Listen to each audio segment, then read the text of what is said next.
दोस्तों, क्या आपको भी कभी कभी लगता है कि ज़िंदगी बहुत भारी हो गई है, काम बोझ बन गया है, जॉब बेकार लगती है, सुबह उठने का मन ही नहीं करता और कभी कभी तो ऐसा लगता है जैसे ज़िंदगी बस कट रही है, जी नहीं जा रही।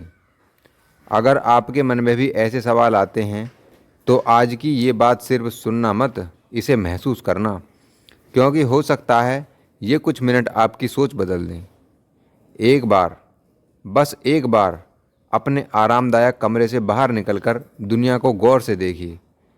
कभी सुबह सुबह बुलंदशहर की काली नदी के किनारे जाइए, जहाँ मज़दूरों की भीड़ लगी होती है। उनके हाथों में ना कोई बड़ी डिग्री होती है, ना जेब में पैसे, सिर्फ एक उम्मीद होती है। सुबह घर से निकलते समय उनकी पत्नी 4 सूखी रोटियां टिफ़िन में रख देती है और बच्चों की आंखें पूछती हैं, पापा आज काम मिल जाएगा ना? वो मुस्कुरा देते हैं, लेकिन अंदर से टूटे होते हैं। धूप तेज होती जाती है, पसीना कपड़ों को भिगो देता है, पैर जलती ज़मीन पर तपने लगते हैं, लेकिन काम नहीं मिलता। कुछ लोगों को ठेकेदार बुला लेता है, बाकी लोग खाली हाथ धीरे धीरे वापस लौट जाते हैं। सोचिए, घर पहुंचकर वो अपने बच्चों की आंखों में कैसे देखते होंगे, और हम अपने अच्छे खासे काम को बेकार ज़िंदगी कह देते हैं।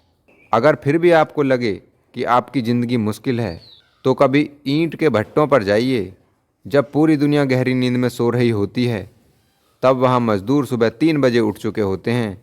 कड़कड़ाती ठंड हो या आग बरसाती गर्मी, उनके हाथ मिट्टी सान रहे होते हैं, उनकी कमर झुक रही होती है, उनका शरीर टूट रहा होता है, लेकिन फिर भी चेहरे पर एक उम्मीद रहती है, बस बच्चों का भविष्य हमसे बेहतर हो जाए।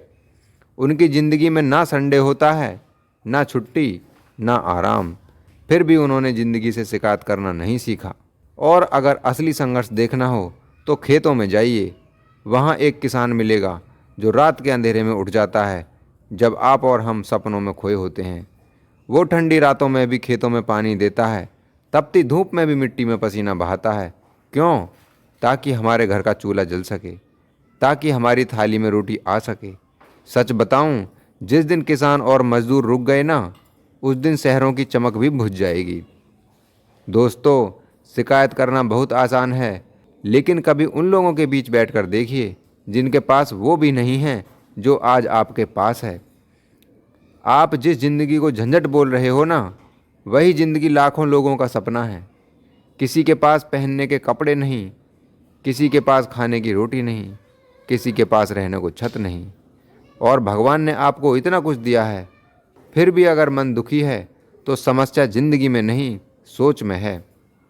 और एक बात हमेशा याद रखना, अगर खुशी मिल गई ना तो आपको हर जगह मिल जाएगी। अगर खुशी नहीं मिली तो दुनिया की कोई चीज़ आपको खुश नहीं कर सकती। अगर मन खुश है तो साइकिल चलाने में भी मज़ा आएगा, बारिश में भीगने में भी खुशी मिलेगी, छोटी सी चाय भी किसी दावत जैसी लगेगी। लेकिन अगर मन दुखी है तो फिर हवाई जहाज़ में बैठकर भी इंसान परेशान रहेगा, महंगी गाड़ी में बैठकर भी खालीपन महसूस होगा, बड़े बंगले में रहकर भी नींद नहीं आएगी। क्योंकि खुशी पैसों में नहीं होती, खुशी मन की स्थिति में होती है। जिस दिन इंसान शुक्रगुजार होना सीख जाता है, उस दिन से ज़िंदगी खूबसूरत लगने लगती है। दोस्तों, ज़िंदगी बोझ नहीं है, भगवान का दिया हुआ एक मौका है। कुछ लोग पूरी ज़िंदगी उस मौके के लिए तरस जाते हैं जो आज आपके पास है। इसलिए सुबह उठो, अपने माता पिता को देखो, अपने घर को देखो, अपनी रोटी को देखो और दिल से बोलो, हे भगवान धन्यवाद, जो दिया है वही बहुत है, और जो नहीं दिया उसके लिए मैं मेहनत करूँगा। यकीन मानो, जिस दिन ये सोच आ गई ना, उस दिन से ज़िंदगी बदलनी शुरू हो जाएगी। अगर इस वीडियो ने आपके दिल को ज़रा सा भी छुआ हो तो आज से शिकायतें कम और शुक्रिया ज़्यादा करना शुरू कर दीजिए, क्योंकि जिस इंसान के अंदर कृतज्ञता होती है वही असली अमीर होता है। वीडियो को शेयर कीजिए ताकि किसी टूटे हुए इंसान को फिर से जीने की वजह मिल सके। जुड़े रहिए आपके अपने चैनल मन की शक्ति के साथ। जय हिंद।